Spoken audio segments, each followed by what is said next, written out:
31 minutos pasan de las 9 de la mañana. Continuamos en Sin Lugar para los Haters. Hasta las 10 te acompañamos con este programa especial en el marco del Día Internacional de los Derechos Humanos. Hasta aquí hemos dado un pantallazo más que nada a nivel nacional, pero esta fecha conmemora precisamente el Día de los Derechos Humanos a nivel internacional.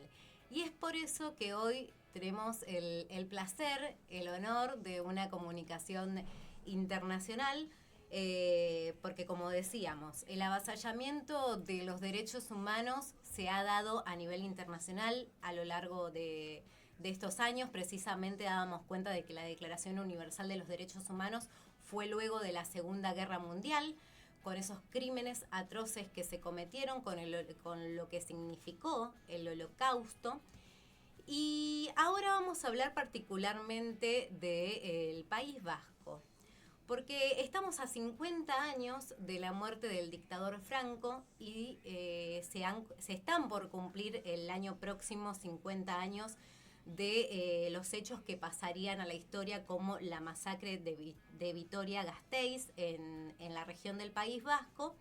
Y es por ello que estamos en comunicación con uno de los sobrevivientes, no particularmente de los hechos ocurridos el 3 de marzo, esto fue un día después, el 4 de marzo, el ataque que sufrió Andoni Sasco. Él es integrante de la Asociación de Víctimas 3 de marzo y han tenido la gentileza de contactarse con nosotros. Le damos la bienvenida, Andoni, lo saludan Lautaro y Noelia. ¿Cómo está? Muy bien, y gracias a ustedes por esta oportunidad de difundir esa masacre que, como bien has dicho, se cometió el 3 de marzo de 1976 Uh-huh. y que este próximo 3 de marzo de la cual se cumplen 50 años. Uh-huh.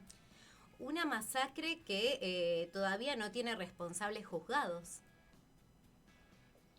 No, eso es la paradoja, ¿no? Los responsables políticos, los que ejecutaron la masacre, los que la planificaron, los que la idearon y los que la llevaron a cabo, pues todavía no ha pasado ninguno por el banquillo, no han asumido, el Estado no ha asumido su responsabilidad. Y nuestra lucha está encaminada en ese sentido, ¿no? Romper con la impunidad que impera sobre los hechos, sobre la masacre, y luego también buscar que los responsables políticos, aún todavía vivos, como Martín Villa, pasen por el banquillo. Uh-huh. Andoni, ¿qué tal? Lautaro lo saluda. Bueno, para empezar, agradecerle su tiempo, la gentileza, esta diferencia que ha tenido de atendernos para generar esta comunicación tan necesaria, ¿no? con la fecha que nos convoca y los hechos que han ocurrido en distintas partes del mundo. En este caso, referimos los hechos que conocemos como la masacre de Vitoria-Gasteiz. Y allí me quiero detener para que quienes nos están escuchando aquí en la ciudad y en el país comenzar a contar, ¿no? de qué hablamos cuando hablamos de la masacre de Vitoria-Gasteiz. Uh-huh. Si nos puede hacer una síntesis de cuáles fueron esos hechos a los cuales referimos. Sí, pues si nos situamos el 3 de marzo de 1976, estamos a 103 días, me parece que son exactamente, de la muerte del dictador Franco, ¿no? Muerto Franco, el régimen autoritario, dictatorial, siguió tras la muerte y todos los estamentos jurídicos, militares, policiales y demás siguieron intactos. Se siguió reprimiendo duramente todo aquel intento de movilización en beneficio de las mejoras laborales, unas condiciones dignas de trabajo, mejoras sociales y sobre todo también derechos, la petición, la exigencia de derechos y libertades de las cuales se carecía a raíz del golpe militar que dio Franco el 18 de julio de 1936. Uh-huh. En ese contexto, ya en enero, a primeros de enero, el 9 de enero, sale una empresa de Gasteiz a la huelga con unas reivindicaciones y posteriormente se unen a esas reivindicaciones una tabla reivindicativa común para todas las empresas que salieron a la huelga para reivindicar, ¿no?, todo lo que he dicho anteriormente. Entonces son un montón, varias empresas las que se unen y se agrupan bajo una plataforma conjunta de reivindicativa, y se calcula que eran entre 6 y 8 mil obreros los que estaban movilizados en huelga en aquel momento. La movilización huelguística poco a poco va cogiendo peso, va triunfando. Aquella movilización huelguística se basó sobre todo en la asamblea, ¿no?, la asamblea obrera, en la cual todos participaban y todos se sentían con la ilusión de que su palabra iba a ser oída y su voto o su opinión también iba a ser escuchado, ¿no? Eso es lo que animó a la gente y le ilusionó de tal manera que el movimiento aquel huelguístico triunfó de manera soberana aquí en Gasteiz, ¿no? Y eso, claro, era molesto tanto para los empresarios que estaban en contra de todo aquel movimiento, y también a la clase política, que a aquellos se les podía ir de las manos cuando esa conflictividad que se estaba dando en Vitoria-Gasteiz se podía trasladar a otros lugares del Estado, ¿no? Ya los propios empresarios estaban insistiendo ante las autoridades políticas, militares y demás, de que lo que estaba sucediendo en Gasteiz no se podía consentir y que había que dar un escarmiento para que eso no sería una semilla que brotase en otros lugares, y entonces, pues bueno, toda aquella planificación que tenía, coloquialmente se suele decir el atado y bien atado que había dejado Franco tras su muerte, pues bueno, pues se les iba a ir al garete.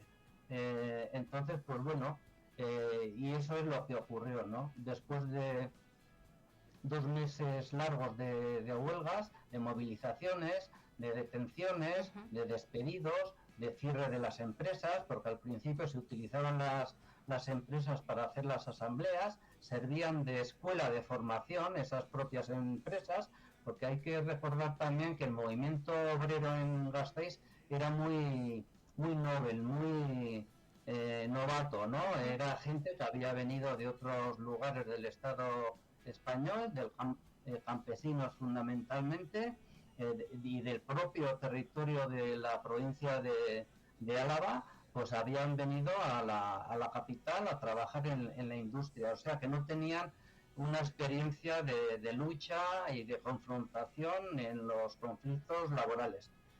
Pero aquellas reuniones que se hacían en las fábricas al principio, pues bueno, eran, como he dicho anteriormente, como una escuela de formación que animaba a la gente a participar, a ser oídos, a ser escuchados y que sus opiniones se tendrían en cuenta.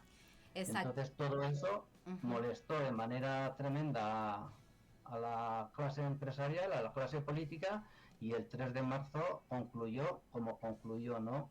Ese día era un día de huelga general. Se habían convocado otros 2 semanas anteriores, en 2 miércoles anteriores, sendas huelgas generales de apoyo a la gente que estaba movilizada y en huelga, y la ciudad ese día, las 2 primeras tuvieron una incidencia muy grande, pero no llegó a tener el impacto que los organizadores deseaban, ¿no? Y entonces el día 3 de marzo, la respuesta fue total.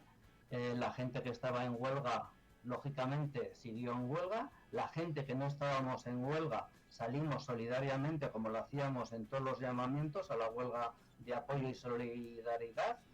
Y ese día pues, se paró totalmente la ciudad, el movimiento estudiantil, las amas de casa, el comercio, todo quedó prácticamente paralizado.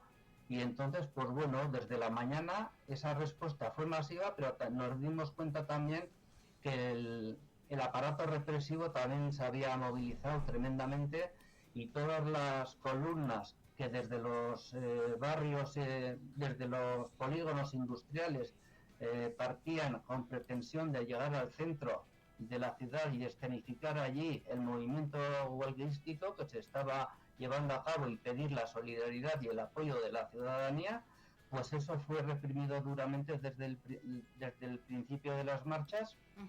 Y ya como buenamente se pudo, pues la gente llegó al centro de la ciudad, pero muy desperdigada y demás, ¿no? Incluso ya por la mañana se dieron ya los primeros enfrentamientos fuertes, incluso los primeros tiros de arma con fuego real y se producen los primeros heridos de bala. Claro. Y otra cosa muy significativa fue que ya a la mañana, hasta aquel momento, después de cerrar las fábricas, las iglesias eran el lugar donde se celebraban las asambleas, ¿no? Eso es. O sea, había cierta complicidad con el clero, un clero que había que dividir la clase jerárquica de la iglesia, la cual convivía con todo el aparato político, policial, militar y demás, y luego estaba la iglesia de base, que eran curas obreros o habían sido curas obreros, claro, que tenían una conciencia social muy elevada, ¿no? Entonces, con la complicidad de algunos párrocos de parroquias de iglesias de Vitoria, se celebraban allí las asambleas de cada fábrica, iba hacia una iglesia, hacía una asamblea pacífica, y luego las asambleas conjuntas se celebraban en la iglesia de San Francisco de Zaramaga. Bien, y ese día, Andoni, para bueno, ir explicando entonces, ese 3 de marzo se estaba desarrollando la asamblea en una de estas iglesias, es allí donde irrumpe la policía y donde termina asesinando a 5 personas, 3 en el momento, otras 2 fallecen con el transcurrir de los días, y los días posteriores se llevan adelante distintas movilizaciones reclamando y repudiando ese hecho, y quiero que nos pueda contar qué es allí lo que le sucede a usted, porque ahí usted también es víctima de la policía. Sí, bueno, el día 3 de marzo, como estaba diciendo, había convocado a una asamblea en la iglesia de San Francisco, lugar que eran las asambleas conjuntas, y el objetivo de esa asamblea era valorar la jornada de huelga. Era una asamblea pacífica, todo el mundo sabía que estaba convocada, la autoridad policial también, la clase política también, todo el mundo sabía, ¿no? Pero la policía no impidió en ningún momento el acceso a la iglesia, más al contrario, se apostó en los alrededores, dejó que se llenara la iglesia, y cuando estaba llena entró la policía en la iglesia y ordenó desalojar, porque aquello era un acto, una reunión no autorizada, ilegal y demás, ¿no? Hay que recordar que estábamos en un franquismo sin Franco, cuando no había ningún derecho de ningún tipo, ni de reunión, ni de asamblea, ni de manifestación, nada.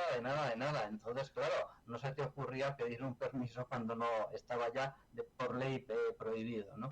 Entonces, lo que hizo la gente, después de hablar también la policía con el párroco, y le dijo que allí no había ninguna urgente necesidad para intervenir, que estaban avalados por el concordato que tenía firmado la iglesia con el gobierno, en el cual los lugares de culto y sagrados no podían ser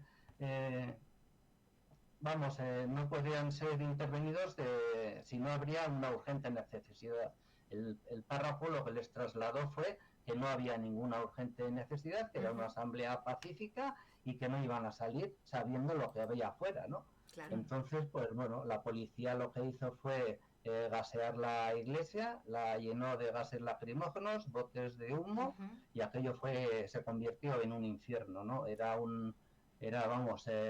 una caldera hirviendo donde la gente estaba medio asfixiándose y demás. Claro.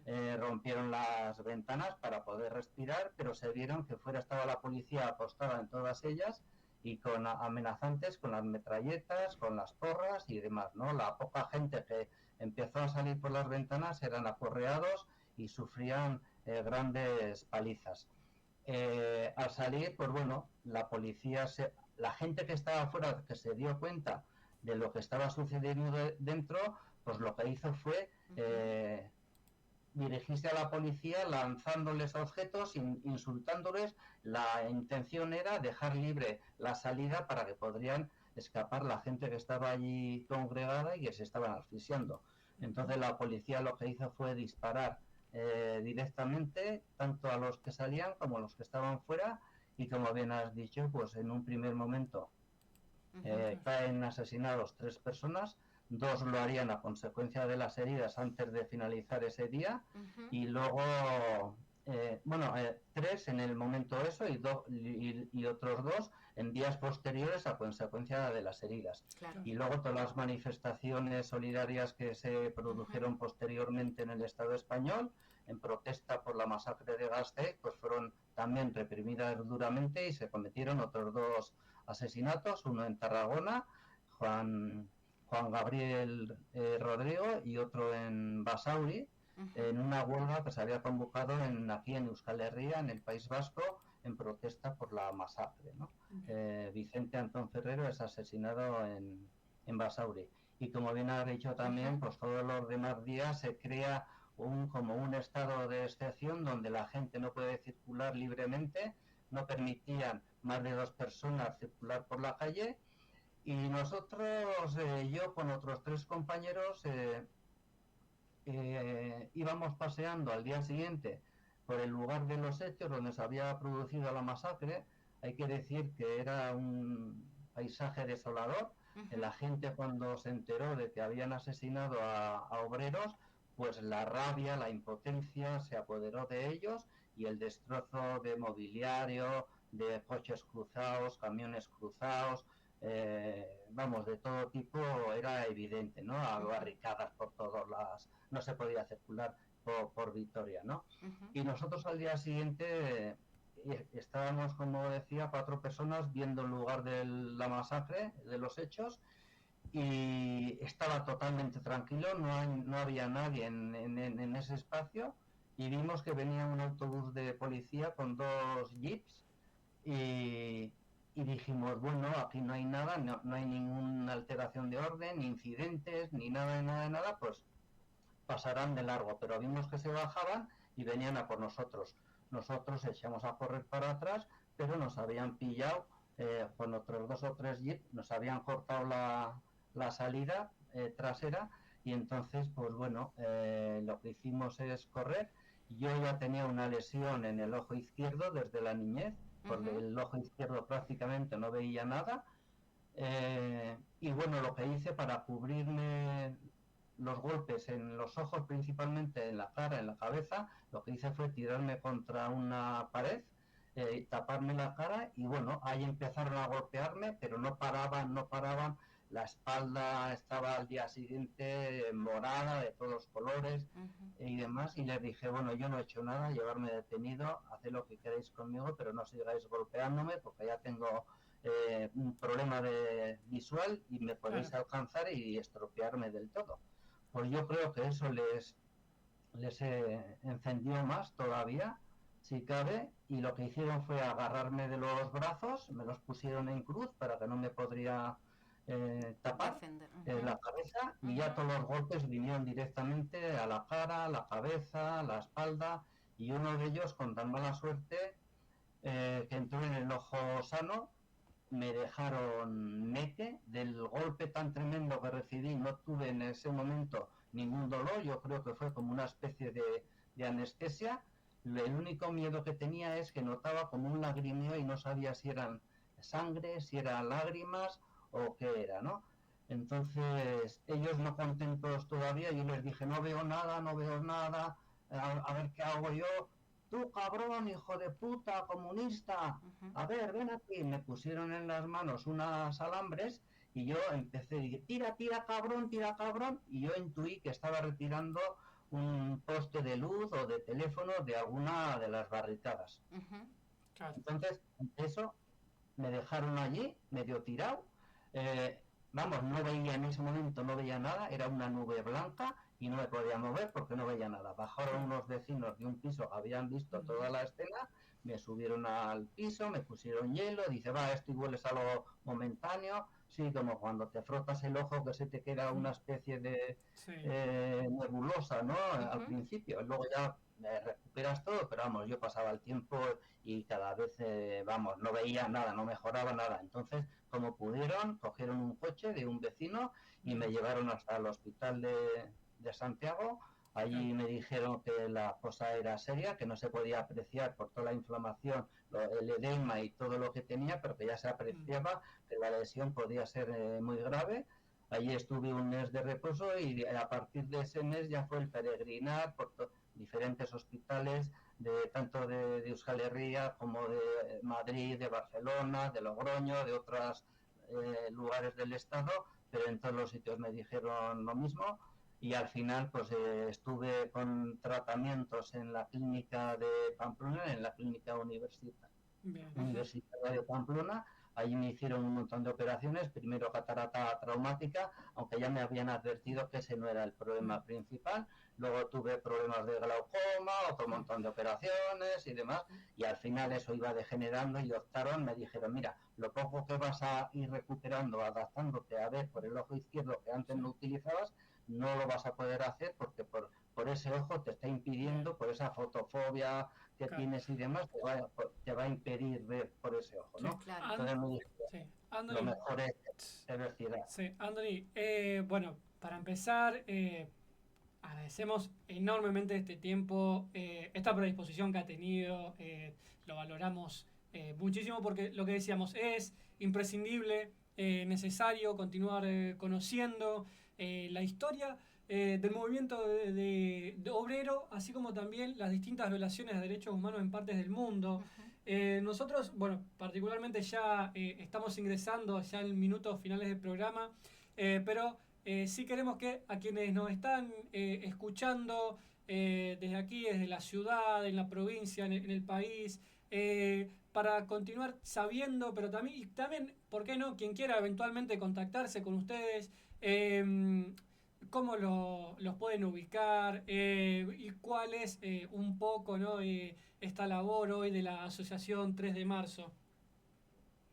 Sí, la labor principalmente es buscar verdad, justicia, reparación y garantías de no repetición. Ujú. Verdad porque queremos cambiar la versión oficial en la cual los obreros quedan como los terroristas y la policía como los agentes que tuvieron que disparar para preservar sus vidas. Esa versión no la podemos tolerar y poco a poco vamos avanzando en ese sentido con informes rigurosos de la Universidad del País Vasco, del propio Parlamento, que hizo un memorando sobre los hechos y demás. Y luego en el tema de justicia hemos perseverado durante todos estos años, pero ha sido imposible avanzar. El único proceso abierto que es precisamente es en su país, ahí en Argentina, en la Ujú. causa que Claro, abrió el juzgado de Buenos Aires con la doctora María Servini de Cubría al frente del juzgado sí. en una causa para enjuiciar los crímenes del franquismo, ¿no? En Ujú. esa estamos también personados, pero estamos viendo todas las trabas que le están poniendo tanto por parte del gobierno español como por parte de los tribunales de justicia en no admitir los exhortos y demás órdenes que está cursando, ¿no? Incluso aquella que hizo de búsqueda y captura de 21 cargos franquistas en su momento, pues el gobierno español desactivó aquella orden de búsqueda y captura, entre ellos estaba Martín Villa. Posteriormente, la jueza ordenó el procesamiento de Martín Villa, también la Corte Penal de Apelación Argentina también no lo desestimó, pero sí dijo que había que acreditar con más documentación toda la implicación de Martín Villa. Y bueno, ahora parece ser que se ha vuelto a pedir el procesamiento y estamos a la espera. Pero también, dada la situación política que hay en Argentina y luego también la nula voluntad del Estado español de colaborar, a pesar del acuerdo que hay de colaboración en materia de justicia entre los dos países, pues bueno, nos estamos viendo en un impasse que muchos nos tememos que no sé si va a resultar. Por eso nuestra idea es que se juzguen los crímenes de lesa humanidad Ujú. cometidos, que se juzguen en el propio país, ¿no? Aquí en el Estado español, pero hay también, últimamente hay tímidos pasos de admitir algunas demandas judiciales. Incluso Martín Villa tiene que comparecer para testimoniar en febrero ante el juzgado de Elda por el asesinato de Teófilo del Valle, un trabajador también que murió en una huelga del calzado en Alicante. Y entonces, pues bueno, en esas estamos, ¿no? Pero nuestra principal objetivo es que es romper la impunidad que impera en el Estado español, que los responsables sean juzgados y que no pasen a la historia como los héroes y los padres de la democracia, cuando fueron todo lo contrario, ¿no? Fueron un látigo y un azote para los derechos humanos y para la democracia y los valores democráticos, ¿no? Exacto. Entonces, nuestra labor es esa. Andoni, le agradecemos muchísimo por estos minutos, por compartir su historia. Bueno, sabe que tiene los micrófonos abiertos cuando desee. Lamentablemente ya estamos llegando al final del programa, pero queríamos escuchar y compartir su testimonio. Conocer lo que fue la masacre del 3 de marzo y, como decíamos, próximos a que se cumplan 50 años, aún sin condenados, sin responsables juzgados, pero pero en el camino siguen habiendo organizaciones como la organización 3 de marzo que va a seguir peleando por memoria, por verdad y por justicia. Le agradecemos muchísimo por estos minutos y le mandamos un abrazo grande. Pues agradeceros a vosotras y a vosotros pues esta difusión a la que nos estáis dando origen, y aquí estamos para colaborar, para profundizar. Antes me has preguntado por una forma de contactar con nosotros. Hay una web, www.3demarzo.org, en la cual hay mucha información interesante y demás, ¿no? Y luego incluso, pues bueno, a través de ellas se pueden poner en contacto con los miembros de la asociación y demás, ¿no? Hay que decir que hay mucha gente, historiadores, investigadores que están interesados en la materia. Hemos estado con mucha gente de Argentina también aquí explicando la masacre. Hemos estado también en Argentina declarando en ese juzgado. Entonces, pues bueno, vemos que hay una sensibilidad especial en Argentina hacia estos hechos, que son la punta del iceberg solamente, pero no hay que olvidar a otros miles de víctimas que fueron asesinadas, torturadas, encarceladas y demás. Mi caso es un caso más, pero ahí están las 7 familias de los asesinados, en la cual nuestro recuerdo y nuestra mejor homenaje que les podemos hacer es continuar con la lucha que ellos promovieron, en la cual cayeron, y nosotros continuar con esa lucha es el mejor homenaje que les podemos hacer, y en esa estamos. Exacto. Bien, Andoni, le mandamos un abrazo grande. Hasta la próxima. Pues muy bien. Gracias, eskerrik asko a vosotras. Andoni Sasco, integrante de la Asociación 3 de Marzo, bueno, contando la masacre de Vitoria del 3 de marzo del 76. ¿Cuánta coincidencia con el Villazo, por ejemplo? Porque lo que ocurrió allí fue una gesta obrera, los obreros organizados en asambleas y la brutal represión de la policía. Me quedaba pensando, nosotros acá en distintas oportunidades hemos hablado de esa frase que resuena tanto en los sobrevivientes del Villazo, que es una frase que utilizaron muchísimo y que incluso antes de la sentencia decían: nosotros ya ganamos porque acá se juzgó a los responsables. Bueno, en este caso lamentablemente no tuvieron eso los compañeros de Vitoria, porque totalmente. No se juzgó a nadie. Hasta el día de hoy no se juzgó a nadie.